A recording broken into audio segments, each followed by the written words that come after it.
Hi guys! Welcome to this video.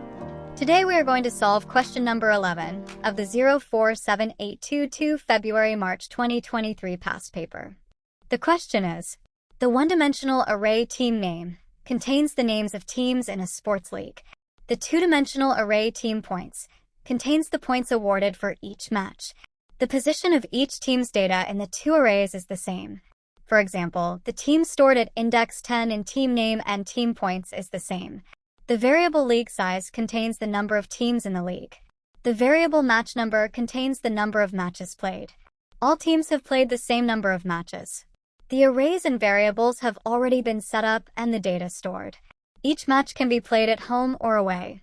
Points are recorded for the match results of each team with the following values: 3 points for away win, 2 points for home win, 1 point for drawn match, and 0 points for lost match.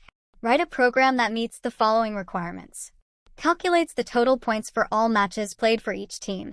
Counts the total number of away wins, home wins, drawn matches, and lost matches for each team.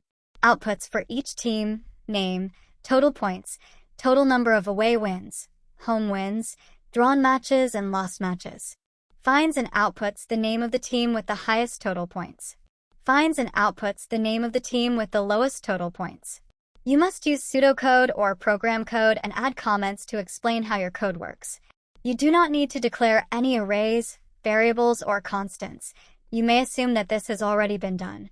All inputs and outputs must contain suitable messages. You do not need to initialize the data in the array's team name and team points or the variables league size and match number. This is a big and complex question and carries 15 marks.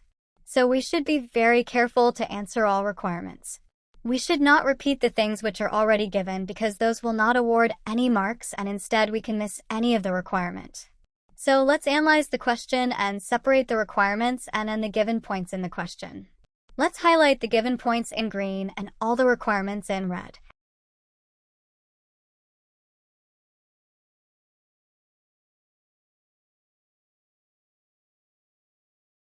So we are given with one-dimensional array team name.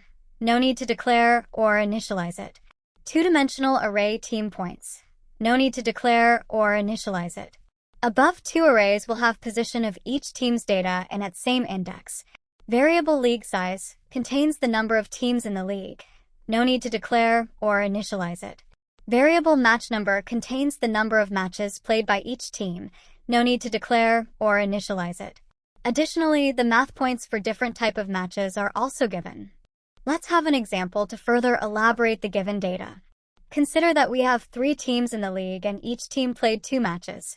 For example, league size as 3 and match number 2. Then team name and team points arrays will have data like shown. Note that in team points array, the first subscript represents team and second subscript represents team points. So first subscript, which represents team position in arrays, corresponds to same position in both the arrays. This is very important point to note because it will be the base for nested loop in our pseudocode. Now let's summarize the requirements. There are mainly 7 requirements. Number 1, calculate the total points for all matches played for each team. Number 2, count the total number of away wins, home wins, drawn matches, and lost matches for each team. Number 3, output for each team containing name, total points, total number of away wins, home wins, drawn matches, and lost matches. Number 4, find and output the name of the team with the highest total points. Number 5, find and outputs the name of the team with the lowest total points. Number 5, use pseudocode or program code. We can follow any language like Python, Java, C++, etc. Number 6, add comments to explain your code. Number 7, all inputs and outputs must contain suitable messages, which means these should be well understandable. Now we are clear with both what is given and what is required, so we can start writing program. We shall write pseudocode, instead of writing code in a specific language to make it more generic. Great. Let's start. Code should be properly commented, so I have highlighted the comments in yellow for your better understanding. First of all, let's declare all the variables. Team counter will be used to loop through the teams. Match counter will be used to loop through the matches of each team. Total points will hold the total points for each team. Then we shall declare variables to hold count of different type of matches played by a team.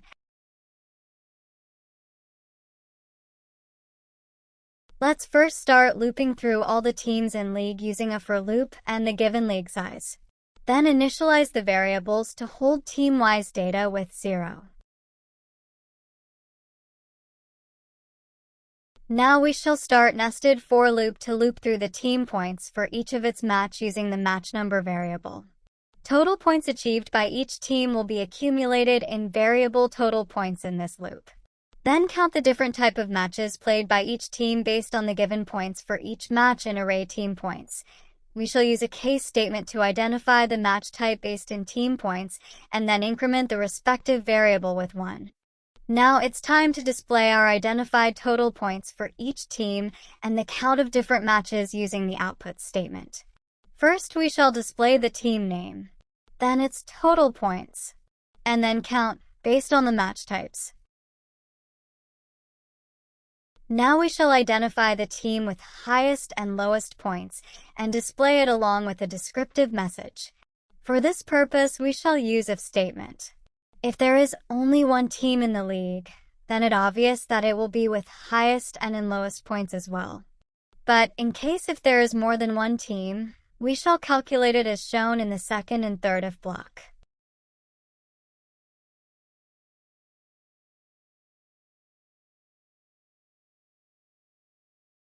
Now display names of the teams with the highest and lowest points with good descriptive message. Excellent! We have completed code for this complex question. Thank you for watching. Please share, like, and subscribe. See you with the next question. Have a nice day.